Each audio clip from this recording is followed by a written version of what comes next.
O sol ainda mal tinha rompido a neblina fina que cobria as estradas de chão do interior de Minas Gerais, quando Augusto Ferraz girou a chave da caminhonete e deixou para trás o asfalto rachado da rodovia estadual, entrando no caminho estreito, ladeado por cercas velhas e pasto seco, um trajeto que ele conhecia bem desde os tempos em que ainda não era dono de metade das terras da região, mas que naquela manhã parecia mais longo, mais silencioso, como se cada metro percorrido o empurrasse para um encontro que ele preferia não adiar mais, embora também não quisesse enfrentar. E enquanto o motor ronronava baixo e a poeira subia atrás do veículo, Augusto mantinha os olhos fixos na estrada, o rosto duro, marcado por anos de sol, decisões difíceis e uma vida inteira dedicada a construir um nome que inspirava respeito e, em muitos casos, medo, porque naquelas bandas todos sabiam que Augusto Ferraz não era homem de conversa mole quando o assunto envolvia dinheiro, acordo ou dívida, e talvez por isso mesmo poucos ousavam ficar devendo algo a ele, já que sua fama era de cobrar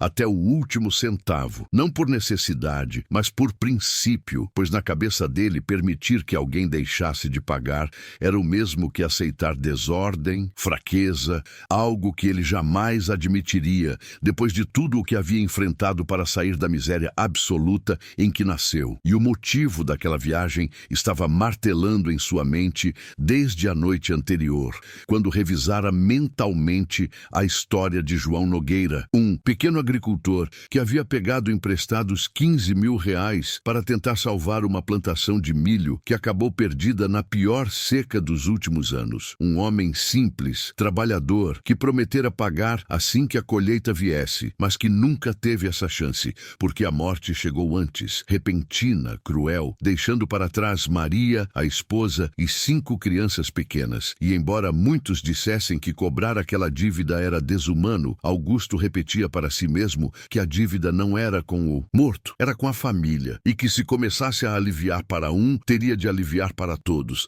algo que ele não estava disposto a fazer. E ainda assim, conforme a caminhonete avançava e a paisagem ficava mais árida, ele sentia um incômodo estranho no peito, uma sensação que não combinava com sua postura firme, como se algo dentro dele tentasse alertá-lo de que aquela cobrança não seria como as outras. E quando finalmente avistou a pequena casa ao longe, um amontoado de madeira escura com telhado, de zinco torto, isolada no meio de um terreno quase estéril, Augusto diminuiu a velocidade, observando com atenção cada detalhe, a falta de cerca nova, a ausência de animais, o mato alto tomando conta do quintal, sinais claros de abandono e dificuldade, e ao estacionar, desligou o motor e ficou alguns segundos sentado, respirando fundo, sentindo o cheiro de poeira misturado com fumaça de lenha, um cheiro que o transportou instantaneamente para a infância, algo que ele afastou rapidamente, abrindo a porta e descendo com passos firmes,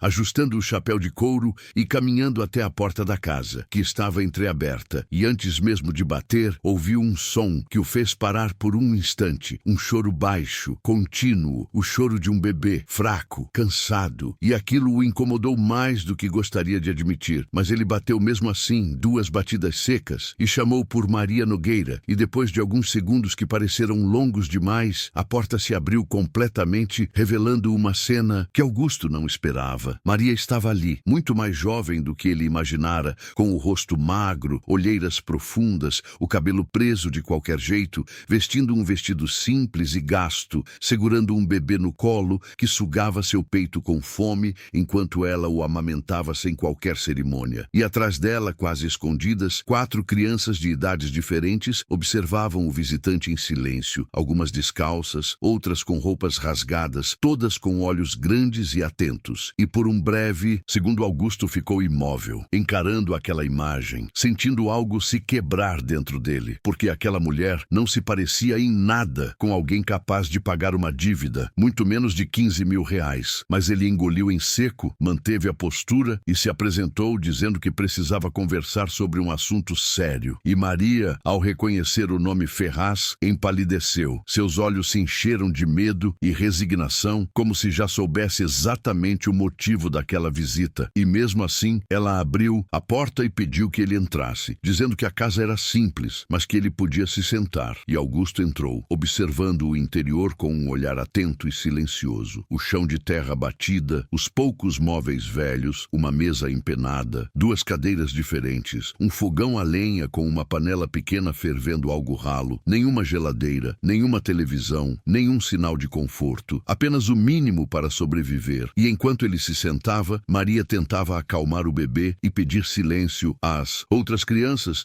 e então Augusto foi direto ao ponto. Explicou que estava ali por causa da dívida deixada por João, falou do valor, mencionou o acordo feito, disse que já tinha esperado tempo demais. E conforme cada palavra saía de sua boca, o rosto de Maria se transformava. Seus olhos se enchiam de lágrimas, sua mão tremia, e quando ele terminou, ela permaneceu alguns segundos em silêncio, respirando fundo, como se juntasse forças, até que começou a falar, a voz baixa, quase um sussurro, contando que João havia morrido no meio da roça, que não houve tempo nem de chamar ajuda, que ela ficou sozinha com as crianças e sem renda, que tentou trabalhar, limpar casa, fazer comida para fora, mas que com 5 filhos pequenos era quase impossível manter qualquer emprego fixo, que muitas vezes dependia de doações, que aquele bebê era o mais novo, nascido pouco depois da morte do pai, e enquanto ela falava, lágrimas escorriam sem que ela fizesse esforço para escondê-las, e Augusto sentia em cada palavra bater forte dentro dele, porque aquelas histórias, aquelas dificuldades eram dolorosamente familiares, lembranças de uma época que ele havia enterrado sob anos de prosperidade. E quando Maria terminou, ela não pediu perdão da dívida, não implorou por caridade, apenas disse que não tinha como pagar naquele momento, que talvez um dia, quando os filhos crescessem, ela pudesse juntar algum dinheiro, pagar aos poucos, e aquele pedido simples, honesto, foi o que mais abalou Augusto, porque ali não havia mentira, nem tentativa de enganá-lo, apenas desespero e dignidade misturados. E ele se levantou, caminhou alguns passos dentro da casa, observando as crianças, uma delas segurando um pedaço de pão duro, outra brincando com um carrinho feito de lata. E então parou, sentindo o peso de uma decisão que nunca imaginou ter de tomar daquela forma, porque cobrar aquela dívida significaria condenar aquela família a um sofrimento ainda maior. Mas perdoá-la significava quebrar um princípio que ele carregava desde jovem. E naquele instante, a imagem de sua própria mãe surgiu em sua mente. Lembrança viva de uma mulher forte, magra, cansada, que também amamentou filhos em uma casa parecida, que também chorou escondida por não saber como pagar contas. E sem perceber, Augusto sentiu os olhos marejarem, algo que ele rapidamente conteve, respirou fundo, virou-se para Maria e disse que a dívida estava quitada, que João não devia mais nada, que ela não devia mais nada. E por segundo Maria, achou que tinha ouvido errado, ficou olhando para ele sem reação, até que caiu de joelhos no chão de terra, chorando convulsivamente, agradecendo, dizendo que Deus tinha colocado aquele homem ali. Mas Augusto a levantou, pediu que não se ajoelhasse, disse que aquilo não era favor, era o mínimo, e naquele momento algo mudou de forma definitiva dentro dele, porque ao sair daquela casa e caminhar de volta para a caminhonete, Augusto Ferraz já não era exatamente o mesmo homem que havia chegado ali naquela manhã, e enquanto o motor ligava novamente e ele começava o caminho de volta, uma decisão silenciosa se formava em sua mente, uma decisão que iria muito além de simplesmente perdoar uma dívida e que começaria a transformar não só a vida daquela viúva e daqueles 5 filhos, mas também o rumo de tudo o que ele acreditava ser sucesso, riqueza e poder. E enquanto a estrada de terra ficava para trás e o sol subia no céu, Augusto não fazia ideia de que aquele encontro marcaria o início da maior mudança de sua vida, algo que ainda levaria anos para se revelar completamente. E enquanto a caminhonete avançava de volta pela estrada de chão, Augusto Ferraz mantinha as 2 mãos firmes no volante, mas a mente estava longe dali, presa na imagem daquela casa simples, daquela mulher ajoelhada no chão de terra, daquele bebê sugando o pouco que ela tinha para oferecer, e pela primeira vez em muitos anos, ele sentia um peso diferente no peito. Não era preocupação com negócios, nem medo de prejuízo, era algo mais profundo, uma mistura de culpa, empatia e uma estranha sensação de alívio, como se tivesse feito algo que precisava ser feito há muito tempo, mesmo sem saber exatamente por quê. E com conforme os quilômetros passavam, ele se lembrava de detalhes que achava ter esquecido, da infância pobre em um vilarejo do interior de Goiás, da casa de barro onde cresceu, do pai que morreu cedo esmagado por uma árvore durante um serviço na roça, da mãe que ficou sozinha com 3 filhos e praticamente nenhum recurso, da humilhação de pedir fiado no armazém, das noites em que dormiam com fome, da promessa silenciosa que ele fez ainda menino de que jamais dependeria da boa vontade de ninguém, e foi essa promessa que o empurrou para trabalhar mais do que todos, assumir riscos, endurecer o coração, fechar-se para qualquer coisa que parecesse fraqueza, e ao longo dos anos isso funcionou. Ele prosperou, cresceu, acumulou terras, dinheiro, respeito, mas agora, ao lembrar do olhar de Maria Nogueira, ele se perguntava se no meio do caminho não tinha perdido algo essencial. E quando chegou à fazenda, desceu do carro sem cumprimentar ninguém. Entrou direto no escritório e passou horas olhando documentos sem realmente enxergar nada, até que decidiu agir, não por impulso, mas por convicção, e chamou seu capataz, seu administrador e o contador, dizendo que precisava resolver uma situação urgente, e sem entrar em muitos detalhes, ordenou que fossem até o sítio dos Nogueira avaliar o que precisava ser feito para tornar aquela casa minimamente digna, pediu orçamento para reforma, compra de móveis básicos, alimentos e também solicitou informações sobre escola, transporte e atendimento de saúde na região, atitudes que surpreenderam a todos, porque não era comum Augusto se envolver pessoalmente com problemas de terceiros, muito menos de alguém que um dia lhe deveu dinheiro, e nos dias seguintes a movimentação no pequeno sítio chamou a atenção dos vizinhos, caminhões chegando com material de construção, pedreiros reformando telhado, levantando paredes, colocando piso, pintando a casa, instalando energia adequada, água encanada, enquanto Maria observava tudo sem acreditar, muitas vezes chorando em silêncio enquanto amamentava o filho ou segurava as mãos das crianças, com medo de que aquilo fosse um sonho que acabaria de repente. E quando Augusto voltou ao local alguns dias depois, encontrou uma casa simples, mas segura, limpa, com camas, mesa, cadeiras, um fogão decente, uma geladeira nova, e viu as crianças correndo pelo quintal com uma alegria que ele não tinha visto antes. E naquele momento ele sentiu algo que dinheiro nenhum tinha comprado até então, uma satisfação silenciosa, profunda. E Maria tentou agradecê-lo novamente, mas ele pediu que não fizesse isso,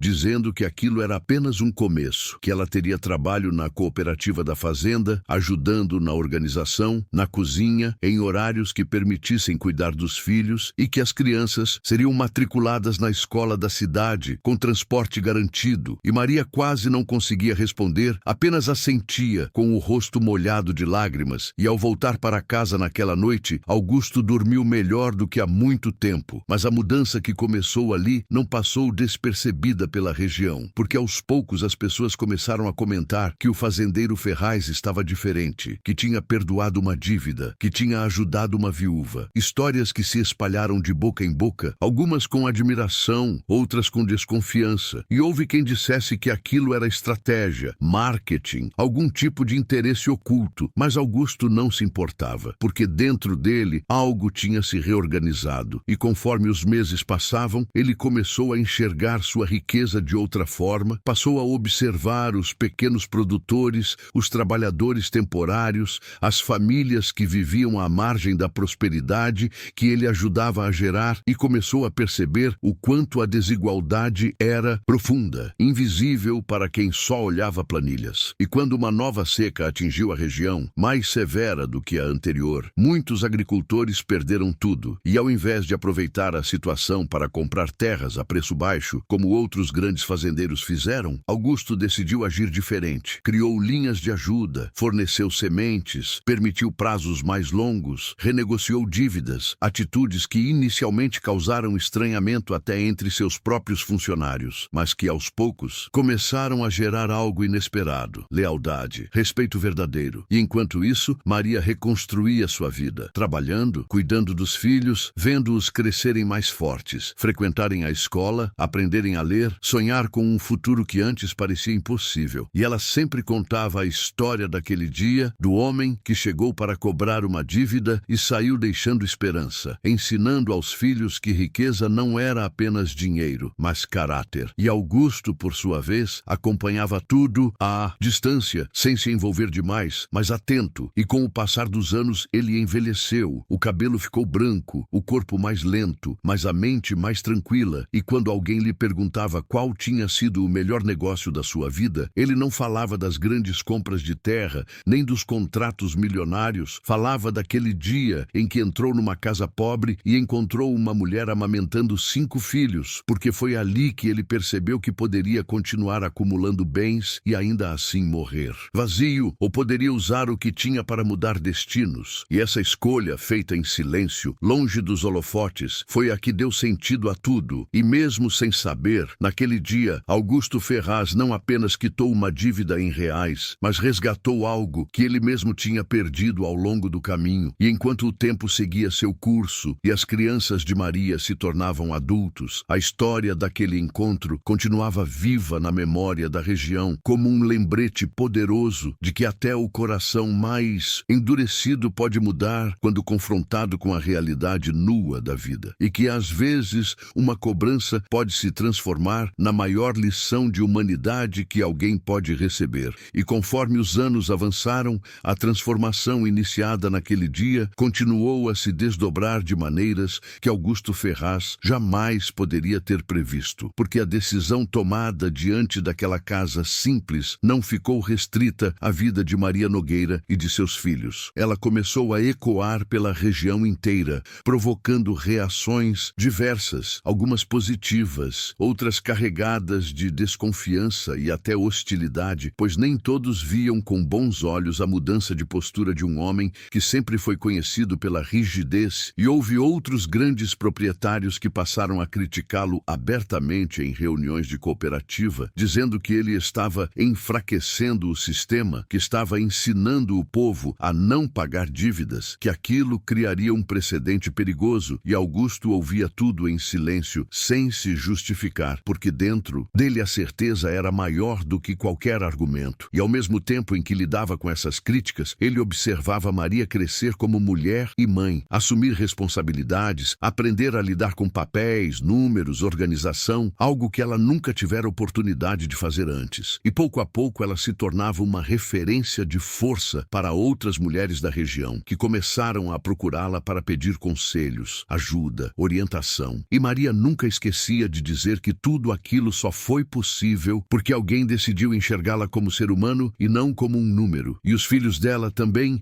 começaram a trilhar seus próprios caminhos. O mais velho, Pedro, sempre muito sério para a idade, demonstrou interesse por estudar, gostava de matemática, de entender como as coisas funcionavam e com apoio conseguiu entrar em uma escola técnica agrícola, depois em uma faculdade, algo impensável anos antes. A segunda, Ana, tinha talento para cuidar de pessoas, ajudava a mãe com os irmãos, se destacava na escola e mais tarde decidiu estudar enfermagem, enquanto os outros filhos foram encontrando seus dons aos poucos. Um se apaixonou por mecânica, outro por música, outro por trabalhar com a terra de forma sustentável. E Augusto acompanhava tudo isso à distância, orgulhoso, mas discreto, nunca se colocando como herói daquela história. E quando alguém comentava sobre sua ajuda, ele sempre desviava o assunto, dizendo que apenas tinha feito o que achava certo. E essa postura silenciosa acabou, fortalecendo ainda mais sua imagem, não como um homem temido, mas como alguém justo. E isso refletiu até nos negócios, porque trabalhadores passaram a respeitá-lo de verdade, não apenas obedecer por medo. E a fazenda prosperou de forma sólida, sem exploração excessiva, com relações mais humanas. E quando uma nova crise econômica atingiu o país, muitos que haviam zombado de Augusto por sua postura mais flexível acabaram recorrendo a ele em busca de apoio. E, ironicamente, foi essa rede de confiança que ajudou todos a atravessar o período difícil. E já idoso, com o corpo cansado e os passos mais lentos, Augusto costumava sentar na varanda da fazenda no fim da tarde, olhando o horizonte dourado pelo sol, e frequentemente era visitado por pessoas que queriam ouvir conselhos. E sempre que podia, ele contava a história de João Nogueira, não como uma lição moral forçada, mas como um relato sincero de alguém que quase tomou a decisão errada por orgulho e dizia que naquele dia aprendeu que princípios sem humanidade se tornam crueldade e que dinheiro sem compaixão não constrói legado. E em um desses fins de tarde, Maria apareceu com os filhos já adultos, alguns acompanhados de seus próprios filhos, e levaram comida, sentaram todos juntos, riram, conversaram, e Augusto observava aquela cena com os olhos marejados, não por tristeza, mas por plenitude, porque ali estava diante dele a prova viva de que uma escolha feita em minutos podia ecoar por gerações. E quando ele faleceu anos depois, a notícia correu rápido pela região, e no velório simples, porém cheio, estavam presentes fazendeiros, trabalhadores, comerciantes, famílias inteiras, e Maria e seus filhos estavam lá, em silêncio, segurando as mãos uns dos outros, sabendo que parte da história deles tinha começado ali. E quando o padre falou sobre legado, não mencionou cifras, nem terras, nem gado, falou sobre impacto humano, sobre escolhas, e muitos ali entenderam exatamente do que se tratava, porque Augusto Ferraz não ficou conhecido apenas como o fazendeiro milionário que veio cobrar uma dívida, mas como o homem que, ao encontrar uma viúva pobre amamentando seus filhos, escolheu mudar o rumo de várias vidas, inclusive a própria, provando que às vezes o maior lucro não cabe em planilhas, não se mede em reais e só pode ser percebido quando se olha para trás e se entende que a verdadeira riqueza está naquilo que permanece quando tudo o mais se vai.